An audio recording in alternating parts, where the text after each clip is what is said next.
Brothers and sisters, comrades and friends, Assalamu alaikum, peace be on all of you. Thank you very much indeed for coming, especially those of you who are at the headquarters for the first time. And I see quite a few of those, and I'm very grateful indeed that you came. The proximate cause, as lawyers put it, of this gathering is the launch of this newspaper, which I'll speak about in a minute. But let me, as I say, welcome you to the Respect headquarters. This is the Respect Party headquarters up here. The constituency office is downstairs, where I had a very busy surgery today, as I do every Saturday. So if you ever have any problems or know of anyone who has problems that a Member of Parliament can usefully help with, please mention that. 11 o'clock every Saturday morning downstairs. And constituents, of course, are always welcome. Many people make appointments. But it's not absolutely required that you make an appointment, because I stay until the last case has been dealt with anyway. So that's just a bit about the building. The general election campaign has obviously begun, at least for us and for all the other parties except New Labour. New Labour have not yet chosen a candidate to fight me in Bradford West. Maybe they're not going to put somebody up, I don't know. Maybe they're going to ask me to carry both banners, who knows. But they're in a state of some disarray. They insisted that it should be a women-only shortlist because they wanted to stop Imran Hussain, whom I defeated in the by-election in 2012. They wanted to stop him being the candidate. But like the bad penny, he keeps turning up, and he's been selected now next door in the Bradford East constituency. So they're not rid of him as they hoped that they would be. But they are landed with their decision to have an all-women shortlist, which many of the Labour men are not happy with. And amongst the Labour women that are in the field, well, let's just say there's a lot of fighting going on between them over who the candidate should be. So much fighting that it may very well be that the local members are not allowed to select the candidate at all, and that the candidate will be imposed from London, from the central office, which will have the benefit of pissing everybody off, and therefore make our campaign the more successful, at least I hope so. I'll come back to Labour in a minute, but I wanted, before turning to the newspaper, just to say that you'll see a big stepping up in our activity over the next 6 months. I've got a new house here in Manningham. We're just applying the last touches of paint to it, my wife and I, and my new baby son, who's downstairs. You may have seen him. They're already developing a Yorkshire accent, and that accent will be perfect by the election day in May. So every Friday and Saturday we'll be here, and there'll be activity every Friday and Saturday. And if you can help with that activity, we'll be outside one mosque or another. After the Friday prayers, we'll be distributing these newspapers. This is the first of them. Every month there will be an edition of this. This one is freestanding. From next month, January, this paper will be an insert in a very good free paper that's being distributed around the whole area at the moment, called Urban Echo. I don't know if you've seen that yet, but it's a very good paper, and we'll be inserted in it, but we'll be distributing our share of the copies, which brings me to an important point. As you know, there's no such thing as a free lunch. In fact, for you, there's not even a lunch yet. But when it comes, it is free, but there's nothing entirely free about a free lunch. I'm looking for volunteers who will take copies of the paper away with them and undertake to distribute them. You'd need to tell us where you had distributed them, so we didn't distribute them twice. But if you were able, to say, I'll distribute them in my street, or my street and the street next to it, or in my workplace, that would be really helpful. So if you're able to do that, let our organisers know at the end of the meeting, and take as many copies as you can. They're in a box there for anyone who's not got them yet. Maybe, Ash, if everyone could have one before I turn to it. Are you doing it with a sign-up sheet? I'm going to send a contact list around, so if everybody can put their name, telephone number, email, we'll have a contact. Excellent. Well, let me turn, because it's a useful way of doing it, to the paper and speak to some of the issues, and then we can ask any questions. Of course, by that time the food should definitely have arrived. I see somebody chewing, the food actually arrived. No? Okay, I want to deal with the main story first, because I've already been asked a couple of times by people here this afternoon about it. It's about our campaign for devolution of power to West Yorkshire as a whole. Our proposal, it's not only ours, I should say, indeed the first proposal came from Jerry Sutcliffe, the Labour MP for Bradford South. And we don't oppose things because they come from our political opponents. If it's a good idea, we support it. In this case, we don't just support the idea of a direct elected mayor for West Yorkshire, we even support Jerry Sutcliffe as the candidate. And we would encourage people to vote for him. We'd work for his election. That's how broad and unsectarian we are. We think that Jerry Sutcliffe would be an excellent choice to be the directly elected mayor for West Yorkshire, and we believe that Bradford and other parts of West Yorkshire very badly need this position. We campaigned, unfortunately it was only 4 weeks after my by-election victory, so we didn't have long to do it in 2012. We campaigned for a yes vote in the referendum for a directly elected mayor in Bradford. We lost. Not that heavily, not as heavily as the proposal was lost elsewhere, but we lost. But this idea is an even better one, because Bradford actually needs a critical mass of local authority power joined together if we are to get out of our problems, which are, I'll take a minute to remind you, really deep-seated and historic and chronic. You heard me in the by-election campaign say that our schools were amongst the worst in England. Well, this week they are announced to be practically the worst in the whole of England. We are, according to Ofsted, 147th out of 152, our primary schools. Reading, in particular, is chronically underperforming our children in Bradford's primary schools. And frankly, the local authority appears unable, but worse than unable, unwilling to do anything about it. On the very day that our schools were condemned by Ofsted in this way, the Education Secretary, Nicky Morgan, was in Ilkley, not very far away.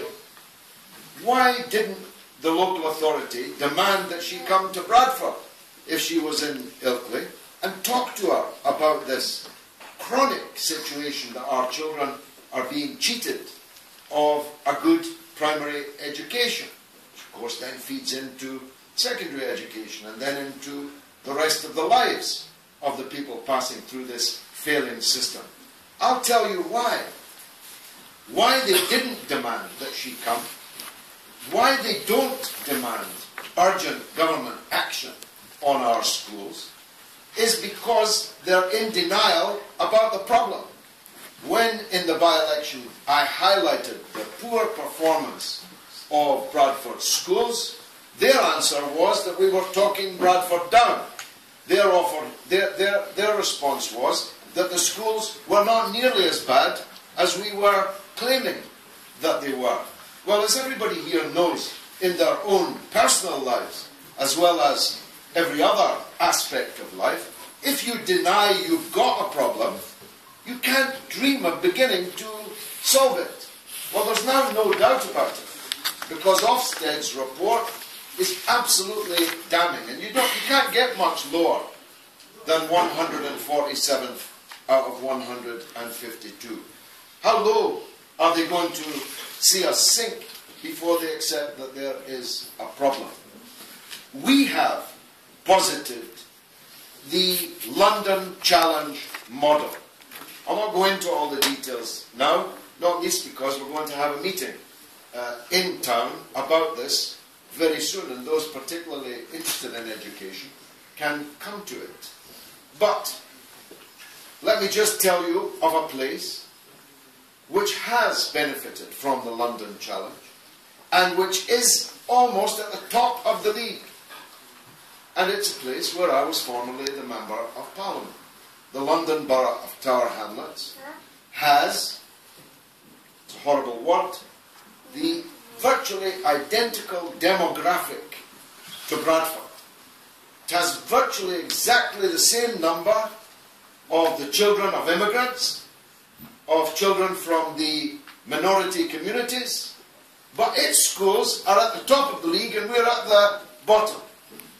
So, for those who say, and that is when you get to the second of New Labour's answers on this, they say, well, it's because of the demographics of Bradford, because we've got a lot of people from Eastern Europe, because we've got a lot of people for whom English is not the first language in the home. But exactly the same exists in Tower Hamlets. So what's the reason why their schools are doing fantastically well and our schools are doing disastrously badly? And the answer to that, I'm afraid, is in the people who run them. It's not about money, because our education budget is head for head the same as the education budget in Tower Hamlets. So it's in the people that run the schools. Who runs the schools? It's the council. The buck stops with them. Now, can you get this council to do anything about Bradford problems? I've spent 3 years and have completely failed to do so. Doesn't help that in the last election, all these donkeys that run the City Hall were all re-elected. And if you elect donkeys to the City Hall, what do you expect them to do there? Except put their face, hee-haw. Exactly. Hee-haw. Put their faces in the nose bag and eat their way through another term. So, this May, we really have to start the job of changing Bradford City Council, or we'll never get out of this bind that we are in. The same could be said about the statistics on child poverty. In Bradford, there are 2 wards which have the highest levels of child poverty in the entire country. And one of those was represented for many years, till we defeated her, by the leader of the council. Now, I mean, I don't think it's... That's my kid, by the way, who's not enjoying this speech. Seen the food. It's just that he's heard it so many times. No, correct me if I'm wrong. If you're the leader of the council, your ward actually ought to benefit from you being the leader of the council and being their councillor. That's what normally happens. But the leader of the Bradford Council, what's his name? Greenwood. Greenwood? Yeah, Green. No, Green now, but it was Greenwood. You've got, your name's got to be Green somehow in order to be the leader of the Bradford Council. Greenwood presided over the highest level of child poverty in the entire country. Now, we beat him. It's no longer there. But the child poverty statistics haven't changed a jot, because the people who run the council are the same people, from the same party. And there are many other aspects, youth unemployment, unemployment in general, where we are at the bottom of every league you'd want to be at the top of, and we're at the top of every league you'd want to be at the bottom of. And something has to change. So if we can't change the Bradford Council, councillor by councillor, we have to do it by changing the structure. And that means getting a buck stops here directly elected mayor. And if we merge the West Yorkshire councils together, that mayor will be even more powerful and will benefit from Leeds' super level of development. Now, there's at least one man in here, old enough to remember, when Leeds and Bradford were comparable cities. They were absolutely comparable. But now Leeds is booming, and Bradford has, until very recently, been sinking. And so we need to benefit from, it doesn't mean we lose our identity, we'll still be Bradford, but we need to benefit from Leeds' economic powerhouse. And the best way to do that is to support Jerry Sutcliffe's campaign for a merger of many of the functions of these councils and a directly elected mayor. Why directly elected? Because, as the London experience shows, we've only had two mayors in London, Ken Livingstone and Boris Johnson. One was better than the other, but both have achieved a good deal for London. You've got to face it, London gets public expenditure per head 10, 20, 30, 40, 50, in some cases 200 times more than public expenditure per head in other parts of England. Scotland is a slightly different matter, I might come to that shortly. So, having a directly elected mayor, whom the whole area knows is the power, who is elected and can be unelected in one X. This is the point. You see, there's 90 councillors in Bradford. 90! For a city that's sinking. If we cut that by 2/3, which we propose, there would be one councillor for every ward. What's wrong with that? That's normal, actually, elsewhere. Why do you need 3 councillors for every ward? We could save £1 million a year just in councillors' expenses. And that £1 million could be spent on youth services or many other things. But if you're going to try and change a council with 90 members, only 1/3 of whom come up for election every year, and there's one election on the 4th year where there's no election at all, it will take as long as I'm alive, and much longer, actually, to completely transform such a council. Whereas if we had this one person as the directly elected mayor, we could elect them, we could sack them every 4 years, and they would know that the buck stopped with them. So we strongly favour this, even though it's a Labour MP who proposed it, and it's one of our campaigning priorities over the next months and hopefully years. I don't know, of course, if I'll still be the MP here after May, but whether I am or I'm not, for your sake, you need this change. Now, I make the point in the middle panel with this, underneath this picture of myself, that a number of things have changed. Things are actually better in Bradford 3 years on from the by-election than they were 3 years ago. 3 years ago, there was a big hole in the city. Indeed, it was one of my main campaigning points. There was a big hole in the city centre where Westfield was supposed to be. Now, Westfield is filling that hole. And we, in our occupation of that land and the campaigning that we did, my wife and I even banged on their door in Sydney, Australia, to try to force them to live up to the promises that they made verbally, though again we're back to the council, which completely failed to get them to sign a contract with penalty clauses when they agreed to knock down half the city centre in order to make way for a Westfield. Somebody somewhere should have been sacked for that.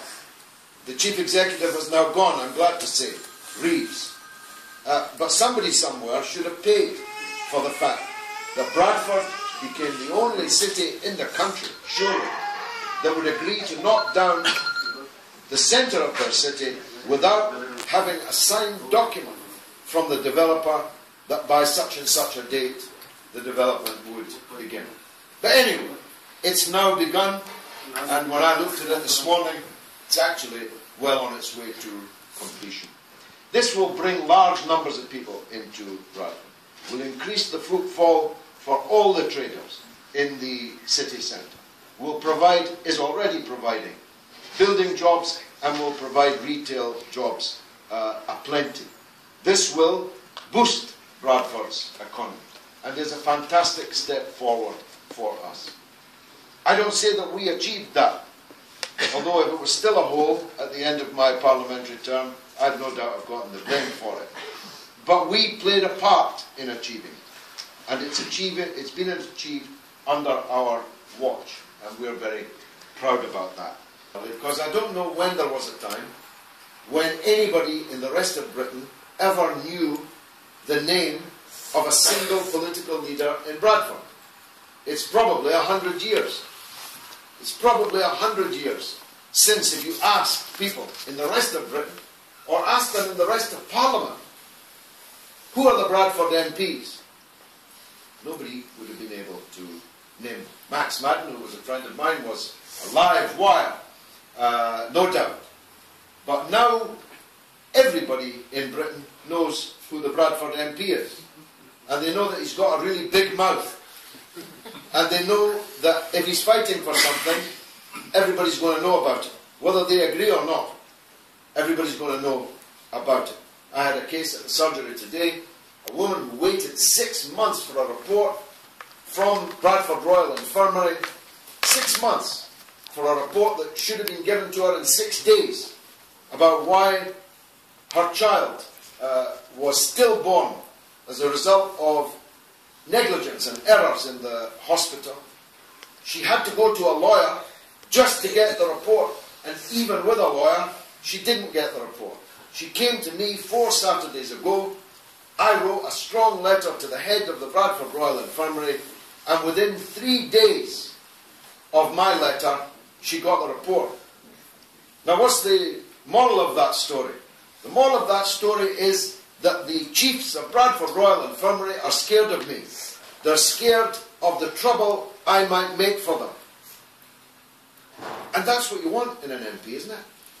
You want an MP who's acting on behalf of the people, that makes the bureaucrats' knees knock together. Oh my God, there's a letter from him. What will be next? There'll be a press release, there'll be a television broadcast, he'll be on YouTube, he'll be on the radio, he may even turn up at the front door here, bring a demonstration with him. That's what we want, surely, in political leadership. At least that's my style of work, and I hope that people will endorse it in me. Well, that's all I've got to say, beyond thanking you again for coming, hoping that you'll all stay in touch with us. We like to think that this is an open door place. If you've got problems or if you don't have problems, if you want to help other people solve their problems, then join us. If you've not joined Respect, please think about doing so, and vote for me in May. Thanks very much indeed.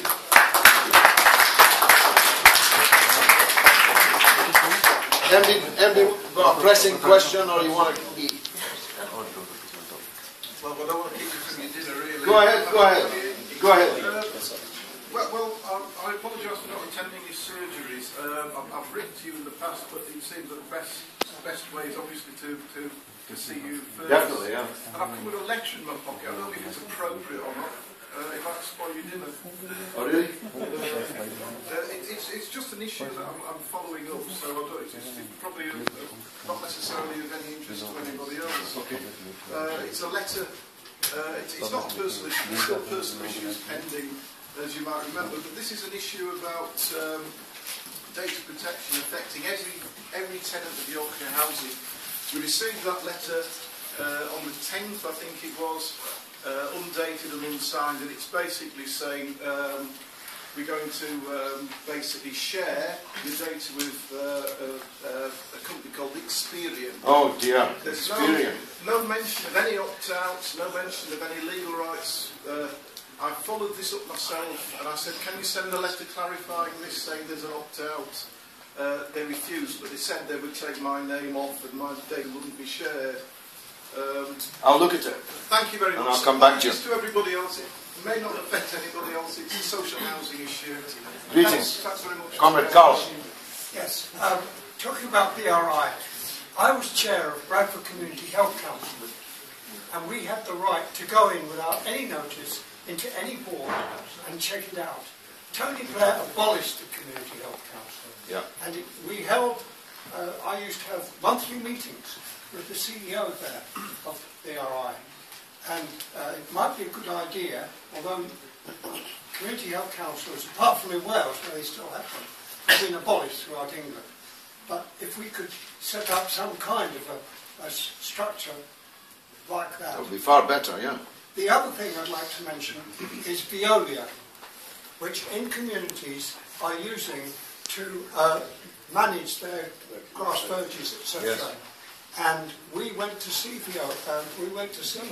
communities to try and persuade them that in actual fact Veolia, who are running apartheid railways in the West Bank that Palestinians aren't allowed to travel on, that because of human rights issues they should not use Veolia. And we had a petition, but they didn't take any notice. So anything we can do.